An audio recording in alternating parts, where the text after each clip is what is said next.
Buenas noches y bienvenidos a la estación 33, transmitiendo terror desde el sótano del planeta. El archivo de hoy, compartido por Mouse Curtains, nos habla de los instintos maternos y de cómo pueden percibir cosas que otros no pueden. De cómo es que cuando somos jóvenes, son estos presentimientos los que ayudan a una madre a poder saber que algo no está bien y que necesita proteger a su cría. Los dejo entonces con Mi madre muerta me sigue dejando mensajes de voz. Comenzó la semana pasada. Entré apresuradamente a mi casa con 2 bolsas de compras muy llenas, cada una meticulosamente equilibrada contra cada hombro. Después de ponerlas en la barra de la cocina, lo vi. Una notificación de texto, indicando que mi madre me había dejado un mensaje de voz. Recuerdo la sorpresa que sentí. Mi madre había muerto cuando yo tenía 14 años. Ahora tengo 28.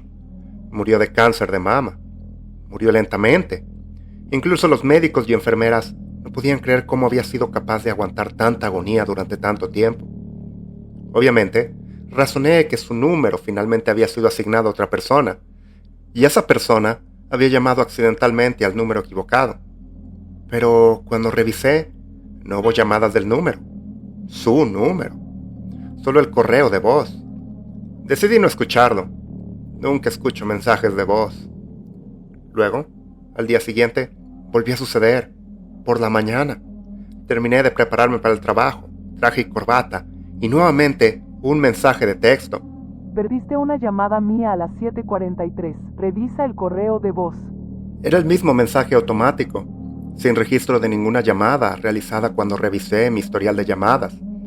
Entonces, decidí escuchar los 2 mensajes de voz que quedaron. Hola, Carla.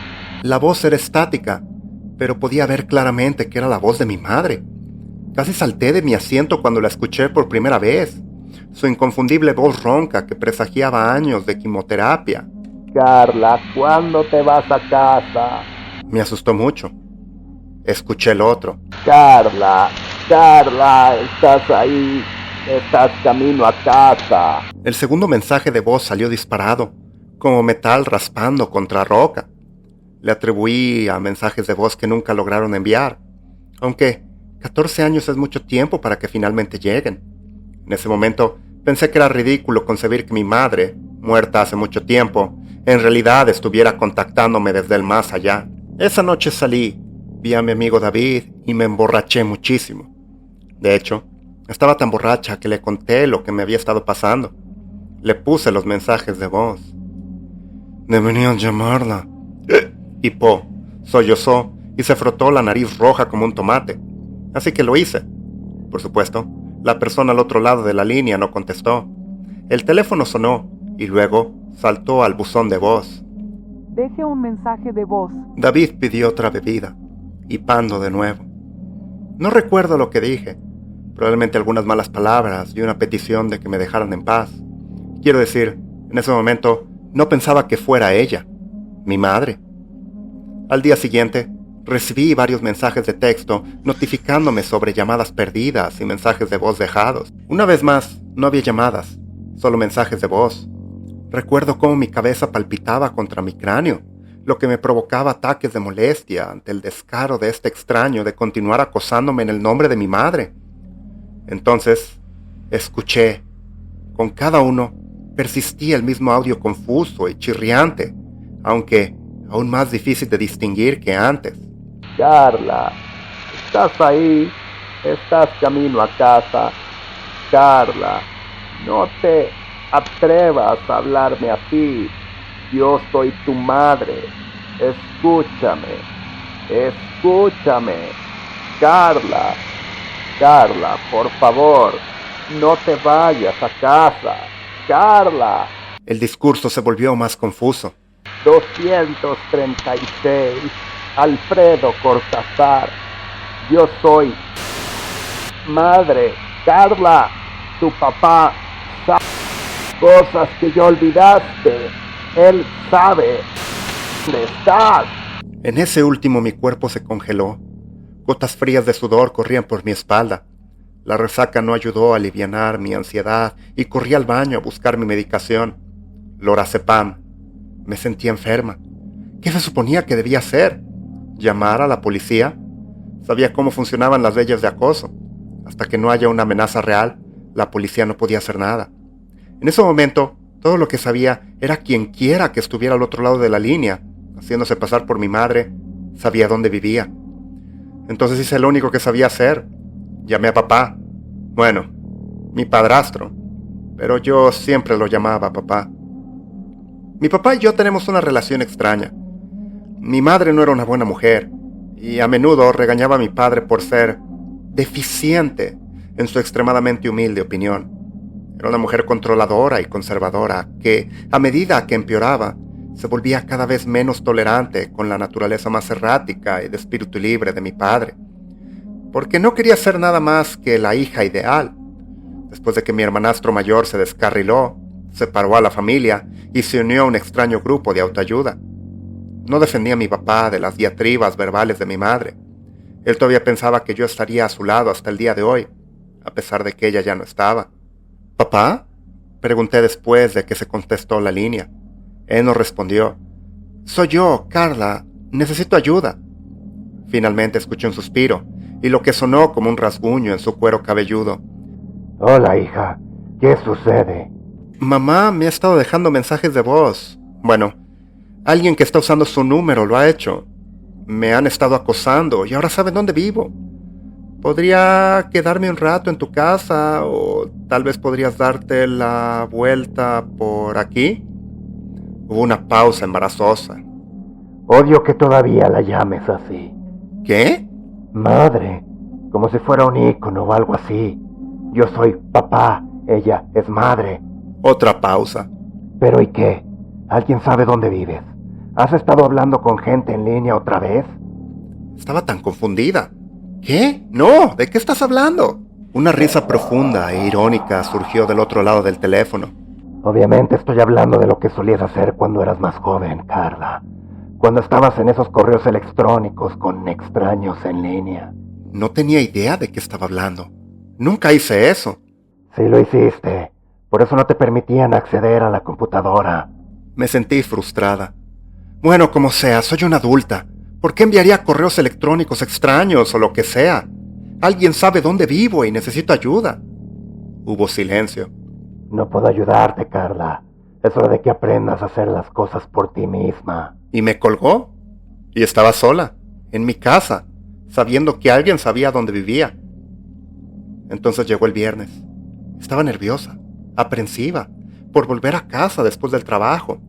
Pero después de cerrar todas mis puertas y ventanas y caminar por mi casa con un cuchillo de pan, solo para comprobar que no había nadie escondido en ningún rincón o grieta posible, finalmente me sentí a gusto. Así que abrí una cerveza y me senté en el sofá, mientras veía toda la basura que pasaba en la televisión. Recordaba a mi madre. Era una mujer cruel, pero me amaba a su manera extraña. Pensé que ella nunca me dejaría asistir a pijamadas, ni quedarme fuera hasta tarde. Como me hizo aprender violín y piano hasta el 8º grado, para poder ingresar a una buena universidad. Como ella solo se había permitido recogerme de la escuela.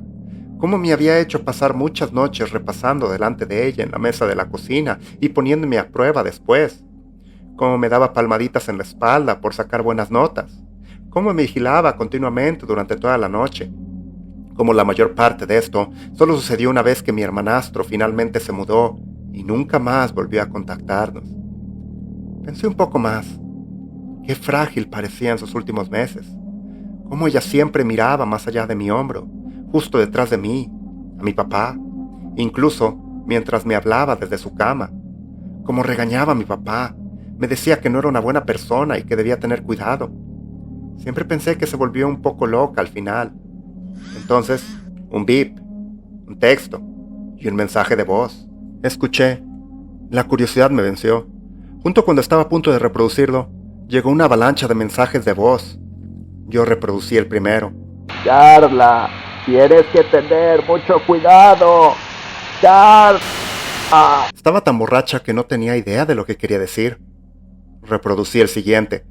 Es tu madre, Carla. Las madres saben qué debe hacer, Carla. A veces es más difícil decírtelo.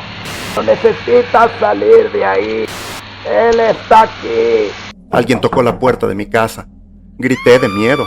La conmoción de todo esto me sacudió hasta lo más profundo. Miré por la mirilla. Mi papá estaba afuera, mirando al suelo. Antes de que pudiera abrir la puerta, un ping de mi teléfono me detuvo en seco. Otro mensaje de voz. Por alguna razón, tenía el más fuerte presentimiento de que lo tenía que escuchar. Carla, no abras la puerta. Así que no lo hice, pero hablé con mi papá a través de la puerta. ¿Papá? Abre la puerta, Carla. Dijo con severidad. Tragué saliva. No lo escuches. ¿Qué estás haciendo, hija? Abre la maldita puerta. Gritó una vez más, golpeando la puerta con el puño. Debería haberte dicho, Carla. Yo también he estado recibiendo sus mensajes, Carla. Necesitamos hablar. Gritó, golpeando furiosamente la puerta. Por favor, hija. Tiene un cuchillo, Carla. Me congelé. Mirando una vez más por la mirilla, noté que estaba escondiendo algo detrás de su espalda. El puro temor que llenó mis entrañas era algo que nunca antes había sentido. No me agradaba mi madre, pero fuera lo que fuese, usando su nombre y su voz, aunque fuera ella, sabía que tenía que confiar en ella. «Llamaré a la policía si no te vas», apenas logré pronunciar. Pateó furiosamente la puerta. Siempre le has creído a esa perra inútil, mierda. No he sido otra cosa más que bueno contigo, bastarda inútil, mierda, buena para nada, idiota. Y lo sentí. El pánico puro envolvió mi cuerpo. La mueca en el rostro de mi papá me hizo recordar todo. Los extraños en la computadora, los correos electrónicos acosándome, rogándome imágenes mías. Cómo me reprendió mi madre. Cómo había destrozado mi computadora, incluso en su frágil estado. Cómo llamó a mi papá para que viniera a mirar. Cómo su rostro pasó de ser dulce y dócil a una ira horrenda y lasciva. Cómo ella se había dado cuenta y había juntado las piezas de la misma manera que yo lo había hecho ahora. Llama a la policía, Carlos. Así que hice precisamente eso. Los llamé. Mi papá nunca salió de la puerta de mi casa y sus gritos para que lo dejaran entrar pronto se convirtieron en gritos en el teléfono.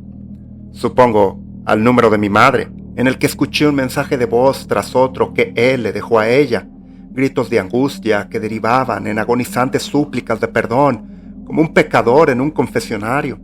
La policía llegó bastante rápido, y después de tirar a mi papá al suelo, le pusieron las esposas, intercambiaron miradas solemnes y vinieron a mí para reverenciar sus compasivas disculpas.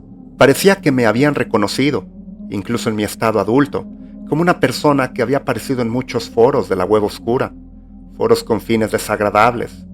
Lo siento, no estoy segura de querer dar más detalles, pero estoy segura de que entiendes de lo que hablo. Papá, aunque supongo que debería llamarlo Stephen, se encuentra actualmente bajo custodia mientras escribo esto. Lo más probable es que tenga que ser testigo en el tribunal. Le he enviado un mensaje de Facebook a mi hermanastro, detallando todo, pero supongo que ya lo debe de saber, de ahí su falta de contacto a lo largo de los años. Solo recibí un mensaje de voz más de mi madre, que llegó esta mañana. A diferencia de los mensajes de voz anteriores, este era claro, inmaculado, casi como si mi madre estuviera aquí, susurrándome al oído. «Adiós, Carla, te amo».